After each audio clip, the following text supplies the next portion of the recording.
Assalamualaikum warahmatullahi wabarakatuh. Waalaikumsalam warahmatullahi wabarakatuh.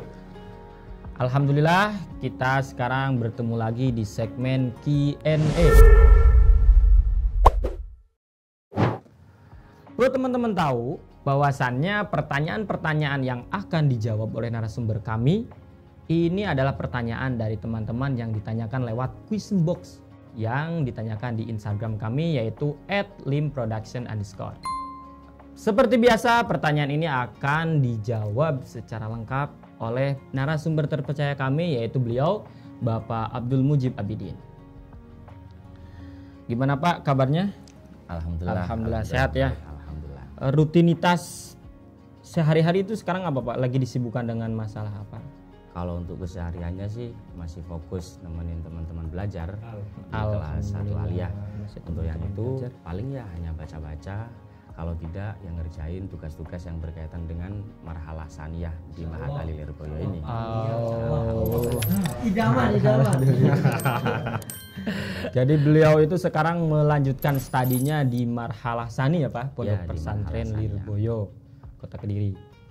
Ya, untuk memanfaatkan waktu, kita langsung saja Pak, kita bahas pertanyaan-pertanyaan dari teman-teman Instagram. Pertanyaan yang pertama itu dari @susiindah_. Pertanyaannya, kalau rambut nongol di mukena tapi pas diambil ternyata rambut rontok, apakah wajib mengulangi salat? Nah, jadi ketika mungkin salat tahu-tahu ada rambut yang keluar Pak. Nah, pas dicabut ternyata emang bukan rambut yang asalnya di dalam gitu. Ternyata dicabut itu rambut rontok. Ini gimana Pak? Baik. Hukumnya gimana? Ini yang dipertanyakan kan rambut rontok. Rambut rontok. Berkaitan dengan hal itu, sebenarnya kan orang sholat itu punya kewajiban menutupi aurat. Aurat yang dimaksud bagi seorang wanita itu adalah seluruh tubuhnya, termasuk rambutnya juga, kecuali wajah dan kedua telapak tangan. Ketika dalam soal itu ditanyakan ternyata rambutnya rontok, maka apakah tetap ada kewajiban untuk menutupinya sehingga konsekuensinya wajib untuk mengulangi sholat? Ini tidak wajib untuk mengulangi sholat. Sebab kewajiban dalam menutupi aurat itu sebetulnya itu khusus pada anggota-anggota fisik seseorang, anggota-anggota aurat wanita yang masih lengket dengan tubuhnya, yang masih bersambung dengan tubuhnya seorang wanita. Hanya ketika ada rambut rontok, baik itu satu helai rambut atau dua helai rambut, atau ketika ada wanita yang sudah berpotong rambut, apakah rambut yang sudah terpotong itu ada kewajiban untuk ditutupi juga ketika sholat? Enggak juga. Yang wajib itu hanya ketika rambut-rambut yang masih berada di area kepalanya saja. Sehingga untuk soal ini, apakah wajib mengulangi sholat? Sholatnya sah dan tidak perlu untuk mengulangi sholatnya. Tapi untuk status itu aurat atau bukan ini Pak? Ini juga menjadi pembahasan dalam beberapa kajian fikih itu, bahwa walaupun bukan bagian dari anggota yang wajib ditutupi saat sholat, itu juga bagian dari anggota yang tidak boleh dilihat oleh laki-laki yang bukan mahram. Makanya dalam pembahasan fikih itu ada beberapa anggota wanita walaupun sudah terpotong dari fisik aslinya, misalnya ada korban mutilasi, kakinya terpotong, kemudian ada rambut yang sudah dipotong oleh wanita, apakah itu boleh untuk dilihat? Menurut sebagian ulama itu tidak boleh dilihat. Keharuman melihat itu bukan berarti otomatis wajib untuk ditutupi saat sholat. Sehingga menurut ulama ini merupakan dua hal yang berbeda yang harus difahami. Tidak otomatis setiap yang haram dilihat dari anggota fisik wanita ketika sudah terpotong, ketika sudah berpisah, itu otomatis juga wajib untuk ditutupi saat sholat. Jadi gitu teman-teman. Jadi untuk sholatnya tetap sah dan tidak usah mengulanginya. Namun ini barusan ada tambahan mengenai rambut yang rontok, mengenai intinya perkara-perkara atau anggota badan yang sudah terputus seperti termutilasi dan sebagainya.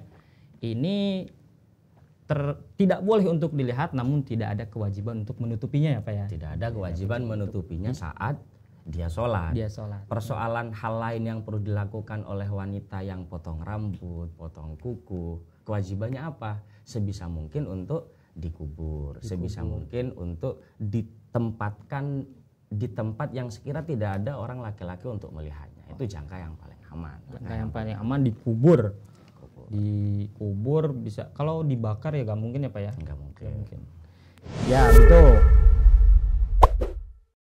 Lanjut, kok saya yang jadi tegang ya? Lanjut ke pertanyaan kedua. Ya teman-teman, dari @atim_picker_24. Apakah sun cream, bacanya gimana nih? Apakah sun cream termasuk mane wudu? Sun cream itu mungkin kayak lotion Pak. Antri. Lotion yang biasanya anak muda sekarang itu healing ke pantai pakai lotion biar kulitnya itu nggak terbakar oleh sinar matahari gitu. Nah, ini apakah termasuk mane ketika wudu? Mane. Apakah termasuk bagian dari yang bisa menghalangi air jalannya air wudu gitu ya. Baik. Terkait masalah ini, apakah bisa menjadi mane yang menjadi penghalang bagi orang yang wudu airnya bisa sampai ke anggota wudu? Kita tahu dulu kan bahwa anggota wudu itu kan wajah, kedua tangan, kemudian membasuh sebagian rambut kepala dan seterusnya. Misalnya ada orang mau ke pantai nih ya, khawatir kulitnya itu terbakar oleh matahari. Kemudian menggunakan sunscreen, apakah wudunya itu dianggap sah atau tidak? Kan itu kan yang ditanyakan oleh akun Atim Fikir 24 ini. Sebetulnya dalam kajian fikih bisa dan dihukumi tidak menjadi penghalang air sampai ke anggota wudu, itu setidaknya bisa diketahui dengan dua hal. Pertama itu bendanya cair, bukan bagian dari benda yang padat. Yang kedua, bendanya itu ketika air melewati area yang menggunakan sunscreen itu, airnya itu biasanya tidak merubah sifat-sifat daripada air. Maka ketika memenuhi dua hal ini, maka tidak bisa menjadi penghalang daripada kesahan wudhu seseorang. Sehingga apakah sunscreen yang dimaksud oleh penanya itu demikian, saya kan juga kurang tahu ya. Tidak pemakai ya bukan gitu. Pemakai juga bukan jenis-jenis dari sunscreen itu banyak. Apakah setiap jenis sunscreen itu terbuat dari bahan yang sama, kita kan juga nggak tahu. Tapi setidaknya untuk bisa menghukumi apakah ini betul-betul menjadi penghalang sampainya air ke anggota wudhu atau tidak, setidaknya kita lihat dari dua sisi itu. Bendanya cair, kemudian tidak bisa merubah sifat-sifatnya air. Sehingga ketika dua sifat ini terpenuhi dalam sunscreen yang dimaksud oleh penanya, maka itu tidak bisa mencegah sahnya wudhu seseorang. Tuh. Misal dalam kitab fikih itu dicontohkan, ada dalam bahasa Arab itu diistilahkan kaduhnin ma'iin. Itu kan minyak atau sejenis sunscreen ini yang cair. Apakah itu bisa menjadi penghalang untuk wudhu? Tidak bisa menjadi penghalang. Kecuali ketika bendanya itu padat. Misalnya seperti kotoran yang ada di bawah kuku, itu kan bendanya padat. Itu itu bisa menjadi penghalang daripada sampainya air ke wudhu dan anggota wudhu, dan itu menjadi penyebab wudhunya tidak sah. Namun kan barusan di poin kedua itu ada tidak sampai merubah sifat-sifat dari air tersebut. Nah, apabila merubah sifat, layaknya seperti sabun berarti Pak ya? Layaknya seperti sabun, misalnya sabun yang mengeras dan itu belum dibilas sebelum dia wudhu misalnya, itu kan bisa menyebabkan sifat-sifatnya air berubah.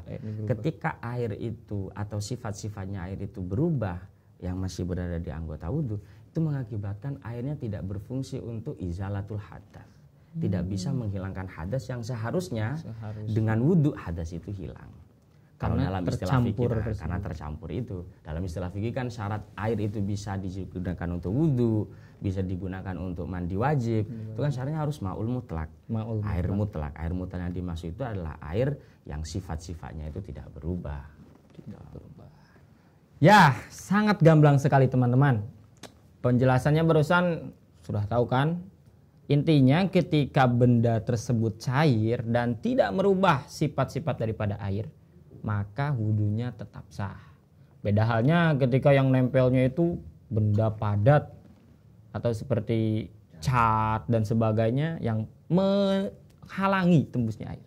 Atau perkara yang bisa mengubah daripada sifatnya air seperti sabun. Itu sabun ketika bercampur itu menjadi 100 kemutlakannya itu airnya tidak lagi mutlak. Tidak lagi mutlak gitu teman-teman ya. Atim barusan.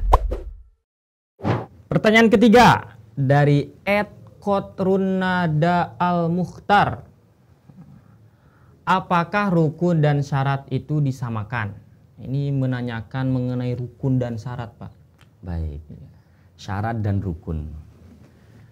Barangkali kita contohkan ada rukun sholat. Ya, rukun sholat. Yang juga harus dilakukan oleh seseorang ketika sholat, harus dipenuhi seseorang ketika sholat. Ada juga sebelum melakukan rukun harus memenuhi beberapa syarat. Beberapa syarat. Misalnya kalau orang sholat itu pertama syaratnya harus suci dari hadas. Kemudian dia itu sudah masuk waktunya sholat dan semacamnya. Ketika rukun yang dimaksud itu seperti ruku, seperti sujud, membaca Fatihah kan begitu. Apakah rukun dan syarat itu sama? Dalam kajian fikih antara syarat dan rukun itu dibedakan. Setidaknya ulama itu memberikan arti dengan mudah bahwa syarat itu artinya sesuatu yang dilakukan seseorang sebelum masuk dalam ibadah yang dimaksud. Melakukan tahapan-tahapan sebelum melakukan ritual sholat misalnya. Ya, ritual ibadahnya itu sendiri. Suci dari hadas, kemudian dia tidak dalam keadaan haid, tidak dalam keadaan nifas dan semacamnya. Sehingga ulama memberikan definisi syarat itu artinya tahapan-tahapan yang dilakukan seseorang sebelum masuk ibadah dan ini wajib berlaku terus-menerus hingga ibadah itu selesai. Dalam kajian Arabnya itu wajib wal-istimraru ila shalah. Ini wajib terus-menerus sampai ibadah itu selesai dilakukan. Sehingga misalnya di tengah-tengah sholat dia wudhunya batal, ya maka sholatnya tidak lagi sah. Berarti syarat itu mencakup dari awal sampai akhir. Dari sebelum dia melakukan ibadah sampai ibadah itu dilakukan selesai. Itu namanya syarat. Kalau rukun itu bagian daripada ibadah itu sendiri. Misalnya dalam contoh sholat, membaca Fatihah, takbiratul ihram. Kalau diurut nih ya, takbiratul ihram dulu. Setelah itu selesai baru membaca Fatihah. Selesai Fatihah ruku, selesai ruku berdiri, namanya itidal. Setelah itu sujud, itu namanya rukun. Dan rukun itu tidak harus continue, tidak harus berlanjut sampai selesai sholat. Namanya juga baca Fatihah, masuk baca Fatihah terus menerus dari awal sampai akhir. Namanya bukan sholat. Ruku, rotalan namanya itu. Nah itu kalau rukun kan. Sehingga dari dua istilah ini jelas kita tahu bedanya bahwa syarat itu artinya tahapan yang dilakukan sebelum melakukan ibadah tertentu, sementara rukun itu adalah bagian daripada ibadah tertentu. Kemudian yang kedua bedanya syarat itu harus terus-menerus, harus kontinu sampai ibadah itu selesai dilakukan. Kalau rukun tidak harus karena berpindah-pindah rukunnya. Cuma harus terlewati, harus dilewati. Makanya tidak heran kalau misalnya syaratnya seseorang sholat itu harus suci dari hadas, di tengah-tengah sholat dia hadas. Di tengah-tengah sholat wudhunya batal, ya maka sholatnya juga batal. Kalau memang syarat daripada sholat itu harus muslim dulu agar niatnya sah, di tengah-tengah sholat ternyata dia pindah agama, maka sholatnya juga batal. Itulah bedanya antara syarat dengan rukun. Sebetulnya dalam sholat itu komponen yang harus setidaknya untuk dipenuhi itu kan bukan hanya syarat, bukan hanya rukun, ada juga kan yang namanya sunnah abad, ada kala sunnah hayat kan begitu. Kalau sunnah abad itu adalah kesunahan yang tidak kesunahan yang ketika ditinggalkan tidak perlu untuk di sujud sahwi. Kalau sunnah hayat adalah beberapa kesunahan yang ketika ditinggalkan ada tuntutan selanjutnya, kesunahan selanjutnya berupa sujud sahwi. Sehingga ulama itu sedikit menggambarkan, menganalogikan bahwa ritual ibadah sholat itu seperti halnya a'dha'ul insan, seperti halnya fisik seseorang, anggota badan gitu ya. Anggota badan. Rukun itu diibaratkan kepala. Karena gerakan-gerakan dalam sholat itu sangat bergantung kepada rukunnya itu terpenuhi atau tidak. Sementara syarat itu diibaratkan bangunan fisik seseorang, kaki, tangan. Sehingga bagaimana mungkin kepala ini akan berfungsi jika anggota yang lain itu tidak terpenuhi kan begitu. Sementara seperti sunnah abad itu seperti halnya hiasan pakaian. Sementara sunnah hayat itu diibaratkan rambut. Sehingga ketika komponen-komponen ini dipenuhi dalam sholat, jadilah manusia yang paling sempurna. Jadi good looking mungkin ya. Looking. Kira-kira begitu. Jadi good looking kan. Jadi good looking. Oke. Kotrunada al-Mukhtar jadi seperti itu. Perbedaan rukun dan syarat itu ya kalau syarat itu hal-hal yang harus dipenuhi sebelum melakukan ibadah. Dan ini bersifat istimror. Jadi dari sebelum melakukan ibadah sampai akhir ini harus terpenuhi. Dalam artian ketika batal di tengah sholat, maka secara otomatis sholatnya pun batal. Berbeda hal dengan rukun tadi.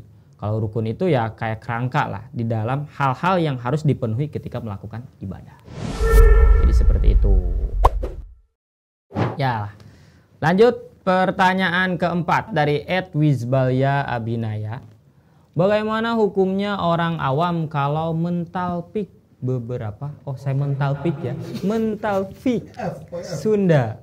Please ya. F. Ya. Bukan P. Bagaimana hukumnya orang awam ketika mentalfik beberapa pendapat fikih? Nah, ini yang ditanyakan talfik itu sendiri dulu, Pak. Mungkin teman-teman belum paham.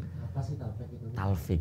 Ya. Talfik itu salah satu istilah yang ada dalam fikih. Ya, dunia Yang ada dalam kajian-kajian ilmu fikih. Talfik itu sebetulnya berasal dari masdar talfikon kan, dari film Adilaf Fako Yulafiku Talfikon. Tidak dari kafaro yukafiru. Bukan. Yang ketika diartikan secara sederhana, talfik itu artinya penggabungan dua konstruk pemikiran fikih dalam satu tindakan. Dalam satu ibadah, dalam satu pekerjaan. Jadi semacam kombinasi pendapat ulama, ini mudah kita ambil, ini mudah kita ambil, kita gabung dalam satu tindakan. Saya contohkan ya, misalnya dalam mazhab Syafi'i, kalau ada seorang menyentuh wanita yang bukan mahram, baik itu disengaja atau tidak, wudunya batal. Iya, itu Syafi'i. Itu Syafi'i. Dalam mazhab Hanafi, jika tidak sengaja nggak batal. Yang batal itu hanya orang yang menyentuh, yang disentuh tidak batal. Maka ini diambil pendapat ini karena dianggap mudah. Dari sisi lain, menurut mazhab Hanafi, ketika orang itu mengeluarkan darah atau berdarah, keluar darah dari selain dua jalur depan dan belakang, itu membatalkan. Menurut mazhab Syafi'i tidak membatalkan.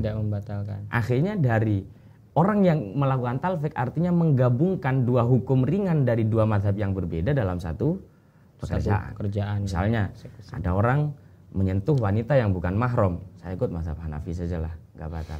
Tapi di sisi lain dia ternyata keluar darah di kakinya. Menurut Hanafi ini batal.